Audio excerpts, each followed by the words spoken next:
บนโซเชียลในช่วงนี้หนีไม่พ้นข้อมูลข่าวสารเรื่องเลือกตั้งหลายคนเจอมากบ้างน้อยบ้างแต่ที่สำคัญเราจะไม่ตกเป็นเหยื่อหรือกลายเป็นเครื่องมือด้วยเคล็ดลับง่ายๆ3สิ่งนี้รู้ทันแยกแยะจับตา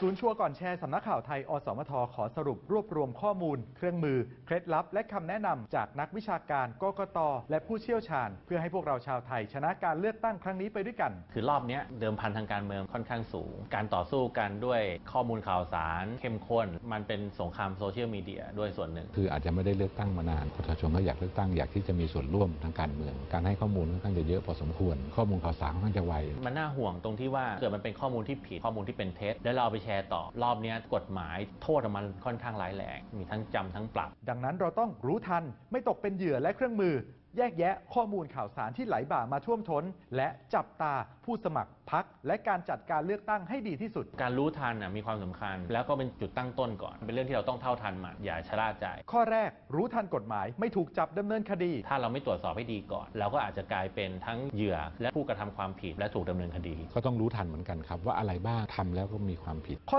2รู้ทันข่าวปลอมไม่ถูกหลอกด้วยข้อมูลเท็จหรือบิดเบือนข้อมูลที่มันเป็นเท็จเนี่ยมันไม่ได้มีผลเฉพาะกับตัวเราเท่านั้นมันอาจจะทำให้เกิดผลเลวร้ายทั้งสังคมข้อ3รู้ทันข่าวปล่อยไม่ตกเป็นเครื่องมือผู้ที่ต้องการยืมมือเราทำผิดกฎหมายไปแชร์ข้อมูลที่ใส่ร้ายผู้สมัครและพรรคการเมืองอาจจะย้อนกลับมาถูกดำเนินคดีได้นะครับซึ่งมีโทษจำคุกด้วยก็ต้องระวังเขาส่งมาให้เราเนี่ยมีการแสดงความรับผิดชอบในความถูกต้องของข้อมูลนั้นหรือไม่สังเกตง่ายๆก็คือว่าถ้ามีชื่อผู้สมัครที่อยู่อะไรต่างๆนานาเราก็พออ้างได้ว่าผู้สมัครเขาส่งมาตามระบบแต่ว่าบางครั้งเนี่ยมันเป็นข้อมูลที่มาแบบเป็นส่วนตัวและบังเอิญว่าเป็นการโจมตีคู่แข่งหรือฝ่ายใดฝ่ายหนึ่งซึ่งอาจจะเป็นข้อมูลไม่จริงทั้งหมดแล้วเราไปแชร์ต่อก็กลายเป็นว่าเราตกไปเป็นเครื่องมือต่อสู้ทางการเมืองแล้วสุดท้ายมีการตรวจสอบและเป็นความผิดขึ้นมาเราก็พลอยมีความผิดไปด้วยกกต.แนะว่าการโพสต์การคอมเมนต์การแชร์ควรต้องไตร่ตรองเรื่องดีเท็จก็มีนะครับข้อความเป็นเท็จอะไรที่มุมลบก็อย่าไปทำแล้วกันไม่งั้นเราไม่ต้องไปแก้คดีแล้วก็หลายๆอย่างเราคิดว่าเราเป็นคนธรรมดาไม่ได้เจตนาจะอะไรเขาแชร์มาแล้วก็แชร์ไปต้องระมัดระวังครับกฎหมายเขาเอาผิดจริง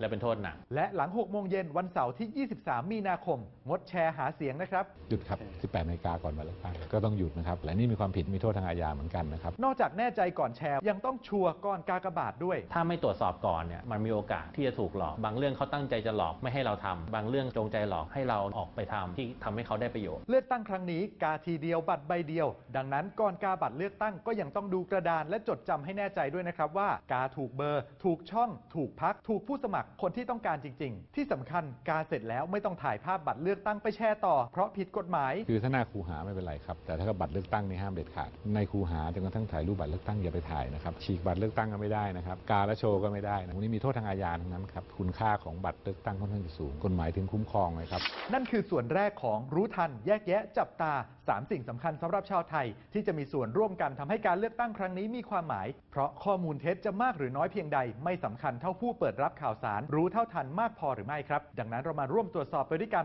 กับชัวร์ก่อนแชร์